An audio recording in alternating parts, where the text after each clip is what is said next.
வைகாசி விசாகத்தை ஒட்டி முருகன் கோயில்களில் அலைமோதும் கூட்டம். காவடி எடுத்தும் பால்குடம் சுமந்து வந்தும் நேர்த்திக்கடன் செலுத்தும் பக்தர்கள்.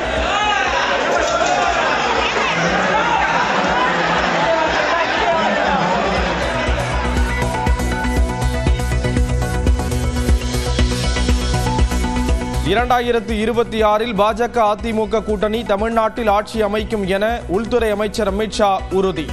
திமுக ஆட்சியை மக்கள் தோற்கடிப்பார்கள் என்றும் மதுரை கூட்டத்தில் பேச்சு. 2026 में तमिलनाडु और बंगाल में भारतीय जनता पार्टी और एनडीए की सरकार बनने जा रही है. 50 தொகுதிகளை தேர்வு செய்து முழு மூச்சுடன் பணியாற்ற கட்சி நிர்வாகிகளுக்கு அமித்ஷா அறிவுறுத்தல். ஓபிஎஸ், டிடிவி தினகரன் கூட்டணியில் இணைவதை எடப்பாடி பழனிசாமி விரைவில் ஏற்பார் என அமித்ஷா பேசியதாக தகவல். தமிழக மக்களால் தோற்கடிக்கப்படும் அமித்ஷா தங்களை தோற்கடிக்க முடியாது என திமுகவின் டி.கே.எஸ். இளங்கோவன் சூளுரை. எத்தனை கட்சிகளுடன் பாஜக கூட்டணி வைத்தாலும் தமிழ்நாட்டில் வெற்றி கிடைக்காது என காங்கிரசின் பீட்டர் அல்போன்ஸ் திட்டவட்டம். அதிமுக கூட்டணியில் மேலும் பல கட்சிகள் விரைவில் இணையும். அரக்கோணத்தில் நடைபெற்ற திருமண விழாவில் எடப்பாடி பழனிசாமி உறுதி.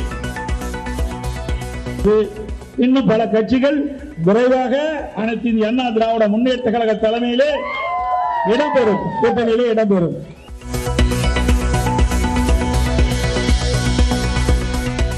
பாமக யாருடன் கூட்டணி அமைக்கிறது என்பது 3 மாதங்களில் தெரிய வரும் என நிறுவனர் ராமதாஸ் பேட்டி. அன்புமணியுடனான மோதல் விரைவில் சரியாகும் என்றும் நம்பிக்கை. சரி செய்யப்படும், சரி செய்தால்தான் தேர்தலை சந்திக்க முடியும். தாவேக நிர்வாகிகளுடன் இன்று விஜய் முக்கிய ஆலோசனை. அனைவரும் தவறாமல் கலந்து கொள்ளுமாறு அறிவுறுத்தல்.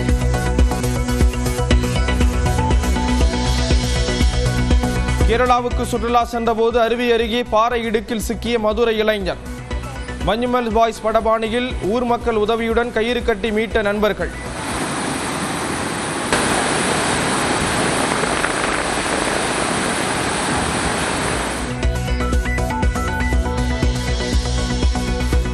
மணிப்பூரில் கலவர வழக்கில் மைத்தி சமூகத்தைச் சேர்ந்த நிர்வாகிகள் கைது செய்யப்பட்டதை கண்டித்து மீண்டும் வெடித்த வன்முறை.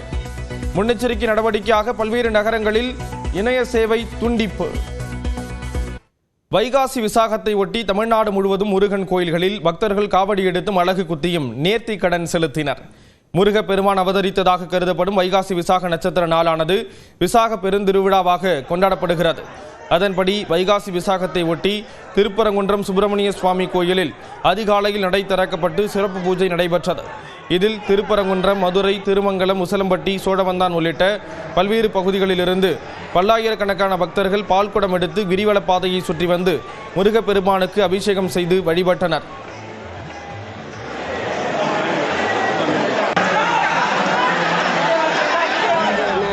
வேண்டுதல் வருஷம் முறை எடுக்கிற மாதிரி வேண்டுதல் வச்சுருக்கோம். வச்சு ஒத்தப்பைய அதுக்காக முருகனுக்கு நாங்கள் செலுத்திக்கிட்டே வர்றோம். மூத்த பையனுக்கு குழந்தை பிறக்கணும்னு வேண்டியிருந்தேன், நடந்துருச்சு. அதான் வந்து முருகன்ட்ட என்ன வேணுனாலும் அது நல்லபடியாக நடக்கும். இதேபோன்று திருச்செந்தூர் சுப்பிரமணிய சுவாமி கோயிலில் லட்சக்கணக்கான பக்தர்கள் கலந்து கொண்டு சாமி தரிசனம் செய்தனர். ஏராளமான பக்தர்கள் காவடி எடுத்தும் அங்க பிரதர்சனம் செய்தும் நேர்த்திக்கடன் செலுத்தினர். இதன் காரணமாக கடற்கரை மணல் பரப்பு முழுவதும் பக்தர்கள் கூட்டம் அதிகரித்து காணப்பட்டது.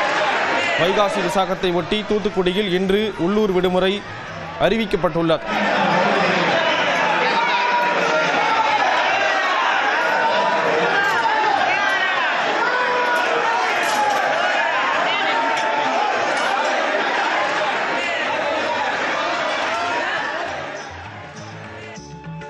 சென்னை வடபழனி முருகன் கோயிலில் காலை முதலே பக்தர்கள் நீண்ட வரிசையில் காத்திருந்து சாமி தரிசனம் செய்தனர்.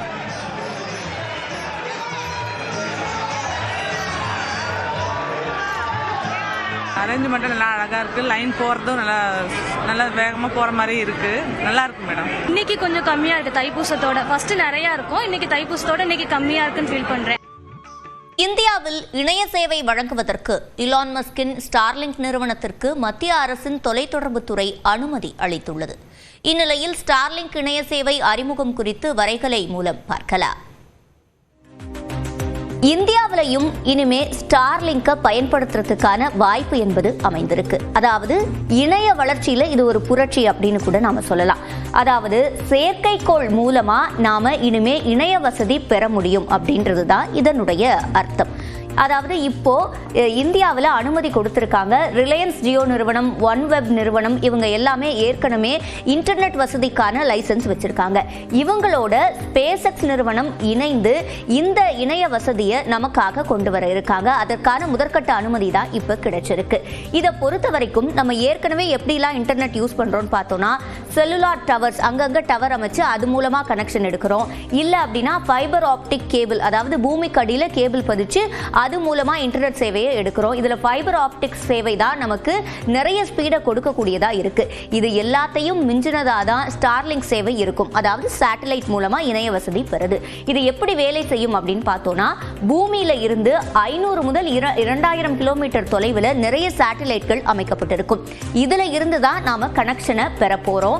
அங்க இருக்கக்கூடிய செயற்கைக்கோள் மூலமா நமக்கு இணைய வசதி கிடைக்க போகுது. இதுல நம்ம வீட்டுல டிஷ் ஆண்டனா அமைச்சிட்டு ரூட்டர் மூலமா இந்த இணைய வசதியை பெற முடியும். எப்படி நாம டிவிக்கு டிஷ் ஆண்டனா யூஸ் பண்ணோமோ அதே மாதிரி இப்போ இன்டர்நெட்டுக்கு யூஸ் பண்ண போறோம். இது என்ன பெனிஃபிட் இதனால கிடைக்க போகுது அப்படின்னு பார்த்தோம்னா, செல்லுலார் டவர்லையும் சரி, ஃபைபர் ஆப்டிக்ஸ்லையும் சரி, நகரங்கள்ல தான் இது பெரும்பாலும் முழுமையான சேவையை கொடுக்கும்.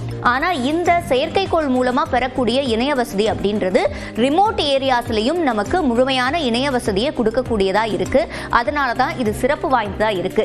50 Mbps ஸ்பீட்ல இருந்து 250 Mbps ஸ்பீட் வரைக்கும் இந்த இன்டர்நெட் இயங்கக்கூடியதா இருக்கு. அதே மாதிரி இந்தியாவில் ஸ்டார்லிங்க் சேவையை பெற நமக்கு எவ்வளவு செலவாகும் அப்படின்னு நம்ம கணக்கிட்டு பார்த்தா, இப்போதைக்கு இன்னும் சேவை நமக்கு கிடைக்க ஆரம்பிக்கல. ஆனா அமெரிக்காவில் இருக்கு. அமெரிக்காவில் இப்போதைக்கு இந்த இணைய வசதி இணைப்பு பெறுவதற்கு மட்டுமே, அதாவது முதல்ல இந்த செட்டப் போடுறதுக்கு மட்டுமே 50,000 ரூபாயில இருந்து 60,000 ரூபாய் வரைக்கும் ஆகுது. அது தவிர மாதம் இந்த சேவையை பெறுவதற்கான தொகை என்பது 7,000 ரூபாய் முதல் 8,000 ரூபாய் வரைக்கும் ஆகுது. ஆனா இந்தியாவை பொறுத்த வரைக்கும் இந்த அளவுக்கு செலவு செய்ய நம்மளால முடியாது.